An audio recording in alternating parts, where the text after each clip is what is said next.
What's up world, I'm Mr. Vaca, and today I'm going to show you how to make a test or a quiz using Google Forms and how to post it to your Google Classroom. The first thing that I like to do is start by creating a brand new Google form, and I like to do it the easy way, just by going to Chrome and typing in right here the URL forms.new. And when you do that, an empty form will appear right on your page. The first thing that I like to do is go to the top left corner and title my form. Let's call this the English 9th grade test.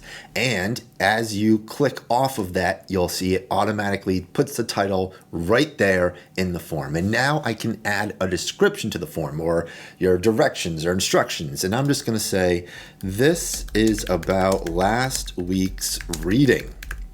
Okay, now I have right here that this form is automatically collecting emails for my school district, and that is going to be for safety reasons. That will allow my students to only use their Mahonison, their domain, their account, so that they can't go on to another account and try to spoof answers and pretend that there's somebody else and mess with all of your data. So by doing this, it automatically makes the student use their school account. And if you wanted to change that, say this form isn't a test, or you wanted to just create a survey and you wanted to use people that are outside of your classroom, you would click this to change the settings, and that's where you can not collect the emails, and you could limit it to one or unrestrict it from your domain so that people outside your domain can put their responses in. But you could also have it as collecting emails, but also having the ability to get outside your domain. Once you have your settings all set, ready to go,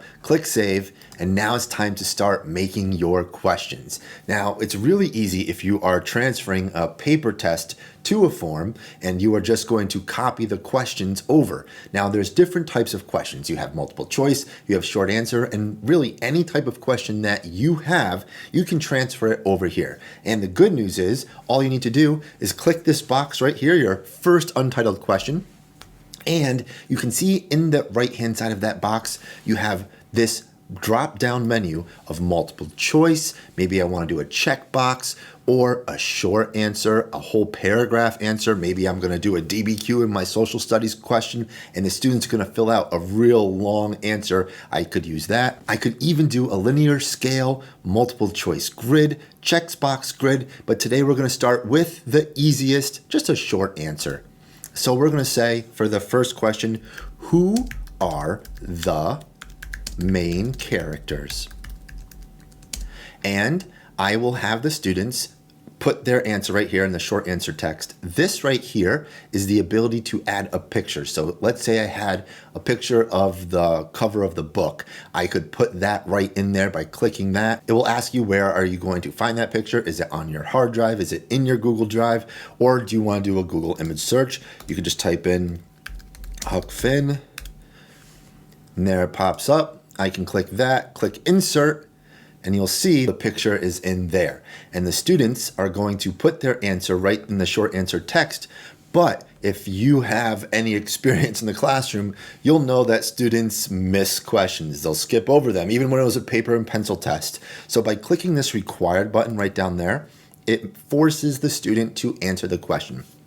For example, if you have a student that is going to skip this question, they didn't click an answer, didn't type anything in, and they go click the next button to go to the next page, it will not allow them. The computer will say, you missed question 2, please go put an answer there. So I always use required so that students are forced to put something in at least.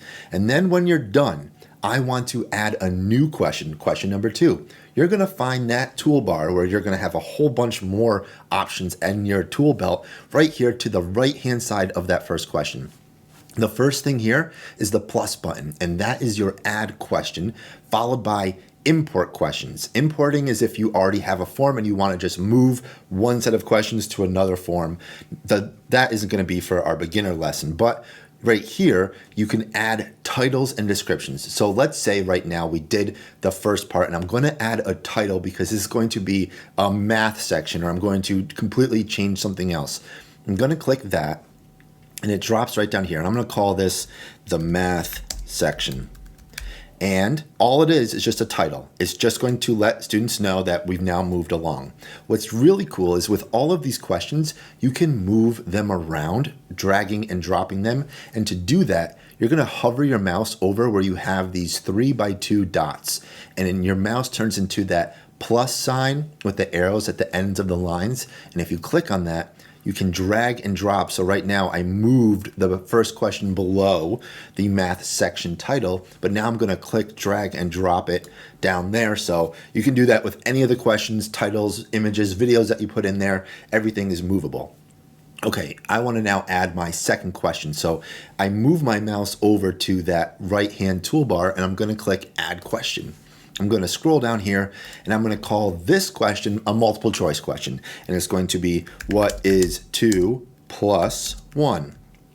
And it's automatically set up for multiple choice, but if you didn't want that, you could always click here and move to a whole bunch of different choices if you wanted a different question. But I'm going to keep it multiple choice, and I'm going to give my first option is option 2 is my first answer.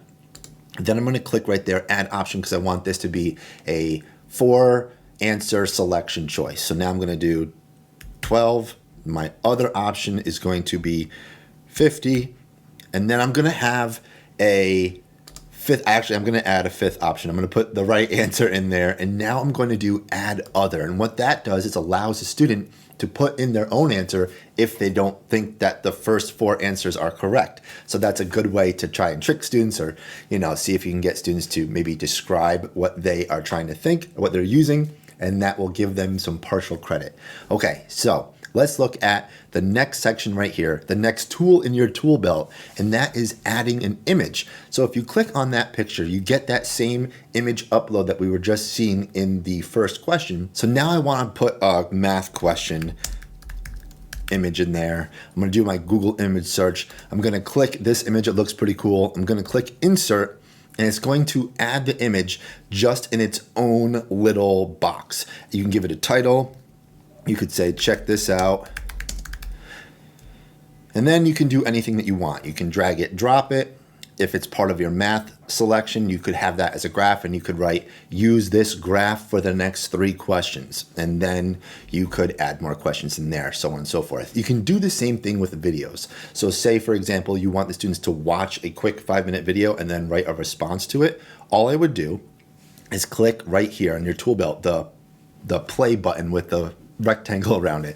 And if you click on that, you can add, or you can search for your YouTube video right through the video search, or if you have the direct link, you can input the link right there. So I'm just going to type in Mr. Vaca Google, because that guy I hear is pretty cool. I'm just going to click this one, click select, and it inserts it just like it did with the picture.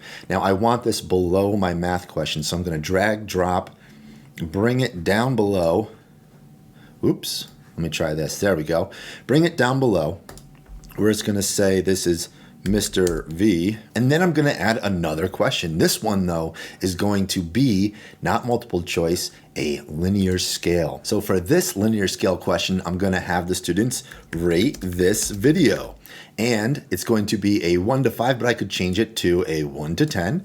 And I'll say 1 is horrible and 10 is coolest ever. I'm going to make it required because I really want to know what people think about this. And that's it. I have my linear scale question all set. Okay, now we have a couple more things I want to cover before we get ready to send your form out. And the first thing is this button right here. Let's say that I have a bunch of questions that are linear scale questions that are going to be 1 through 10. It's really easy to copy and paste that question over and over instead of having to go to the plus button, move it to linear scale, make it 1 to 10, and that's what this button does right here. If you click this duplicate button, it will take that exact question and just make a copy of it. And then you can just change the question to whatever you want, and you still have that 1 through 10 linear scale format ready for you to go. Now the next button is the trash button, and say you made a mistake, you don't want that question at all, just click that delete button and it's gone. Now, we are finished and we're going to send this form to our students. through Google Classroom because this is going to be an assignment, a quiz, or a test. So the next thing that I want to do is go to my Google Classroom, and the easiest thing for me to do is to go to a new tab in Chrome and click on the Google Apps icon in the right-hand corner. I'm going to then go to my Classroom app, and then I'm going to enter the classroom that I want to send this form as an assignment to. I'm going to now click under classwork. Then I'm going to click the plus create button, and I'm going to make an assignment. This is going to be our test. And you can write your instructions right here, but now you're going to add that Google form that you just created to the assignment. So I'm going to click the add button right here, and I'm going to click Google Drive. And since it's the form that I just created, if I go to my recent tab, it's that quiz right here, English 9th grade test. If I click on that, double click on it, you'll see that it's inserted it in there, and then I can assign it by clicking this button and it will go to my class. I can choose the date when it's going to be due. Maybe you don't want it to be automatically graded, so I'm just going to leave it ungraded so that I can grade it at my own convenience and make sure that there's no automation error. And then if you wanted, you could also create a rubric, but that is going to be covered in our intermediate and advanced lessons. So if you want to learn more about Google Forms and how to utilize them in your classroom, I highly suggest that you hit that subscribe button because I'll be making a bunch more videos, especially this summer, getting ready for the 2021 fall school year. And if you've made it this far, thank you so much. You're amazing. I hope you have a great day, but most importantly, don't forget to work hard, play hard, and I'll see you next time.